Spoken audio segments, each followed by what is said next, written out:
Hey, welcome to another Dance of the Dragons fight video, where today I'm going to be covering the fight above Shipbreaker Bay. So let's just jump straight into the video.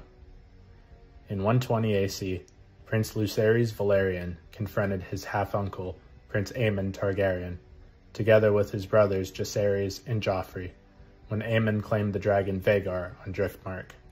The three Velaryon siblings attacked Aemon with wooden swords from the training yard.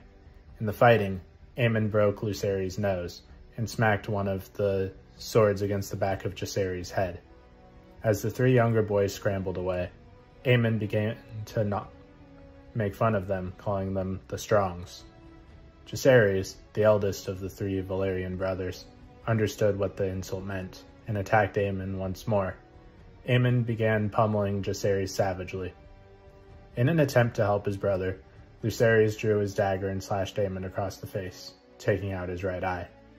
So, in 129 AC, King Viserys died on the third day of the third moon of the year, although Viserys had appointed his daughter Rhaenyra, his only surviving child from his first marriage, as his heir.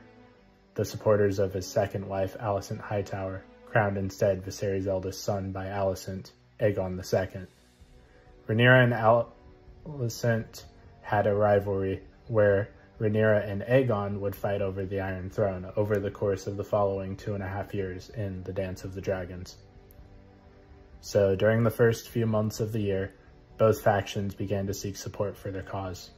Both Aegon II's Greens and Rhaenyra's Blacks sought to secure an alliance with Storm's End, ruled by Lord Boros Baratheon. Within days of Viserys' death, Dowager Queen Alicent sent her second son, Aemon Targaryen, to Storm's End, to propose a betrothal between himself and one of Boros' 4 daughters, to secure the allegiance. Aemon was uncertain how he would be received, but found a warm welcome at Storm's End, where Boros hosted him feasts, hunts, and jousts. Aemon remained at Storm's End for a while, during which time Lord Boros, feeling Rhaenyra had taken House Baratheon for granted for too long, agreed on a betrothal and gave Aemon a choice of his 4 daughters. The Blacks remained unaware of Aemon's presence at the Baratheon stronghold. Princess Rhaenyra, who asked for the support of Rhaenys Targaryen, believed that Boros would support Rhaenyra, as Rhaenys' uncle and Boros' father, Bormund, had always had a supporter of Rhaenys and her son Laenor. Because they believed their envoy would receive a warm welcome, Rhaenyra agreed to send her second son, Lucerys Velaryon, to Storm's End as an envoy, to personally deliver a message from her to Lord Boros. Lucerys Velaryon arrived at Storm's End before a gathering storm. By the time Lucerys arrived, however, Aemon and Boros were already haggling over dates and dowries. Lucerys found Aemon in the Round Hall, together with Lord Boros, his 4 daughters, Cassandra, Maris, Flores, and Ellen, Boros' Septon and Maester, and 2 knights, guards, and servants, including Sir Byron Swan. Aemon greeted Lucerys with an insult, but was ignored. When Lucerys tried to give Rhaenyra's message to Lord Boros, Aemon tried to grasp it, and Baratheon's men intervened. Upon learning the contents of the letter, Lord Boros scowled, asking which of the daughters Lucerys would marry, if Boros were to do as Rhaenyra wished of him. When Lucerys admitted he was not free to marry and that he was already betrothed, Boros sent him away. Upon that, Aemon drew his sword, insisting Lucerys put out his own eye to replace the eye Aemon had lost a year before. Lucerys refused to fight, however, at which Aemon grew more angry. Baratheon's men kept Aemon inside, as Lucerys was escorted outside, mounted his dragon, and departed Storm's End. Following the departure of Lucerys Velaryon from the Round Hall of Storm's End, Lady Maris Baratheon, one of Lord Boros Baratheon's daughters who had witnessed the encounter between Aemon and Lucerys, mocked Aemon. In return, Aemon asked Boros for his leave. Lord Boros insisted that it is not for me to tell you what to do when you are not beneath my roof.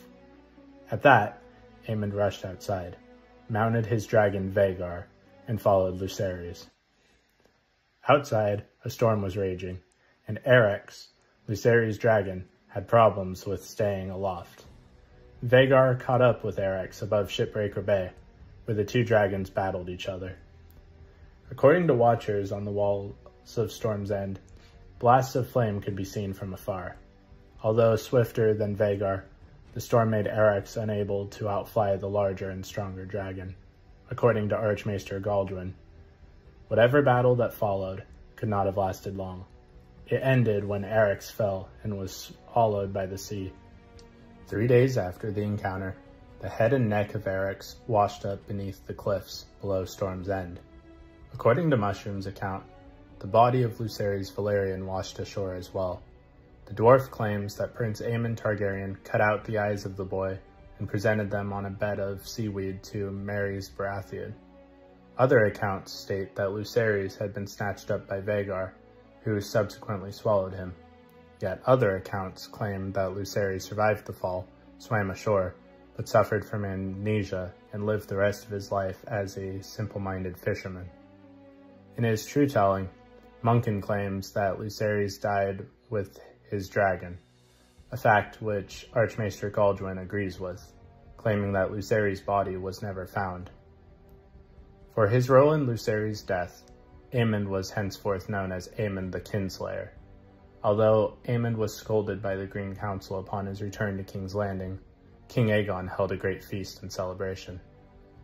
Lucerys' mother, Rhaenyra Targaryen, was broken by Lucerys' death. Rhaenyra's husband and uncle, Prince Daemon Targaryen, learned of Lucerys' death and exacted revenge, sending a raven to Rhaenyra informing her, an eye for an eye, a son for a son. Daemon then arranged the murder of Prince Jaehaerys Targaryen, the eldest son and heir of King Aegon II. In the presence of his siblings, his mother, Queen Helaena Targaryen, and grandmother, Dowager Queen Alicent Hightower. So what did you guys think of the fight above Shipbreaker Bay? Please let me know in the comments down below. Have a great day or night wherever you're currently watching this, and I'll see you in the next one.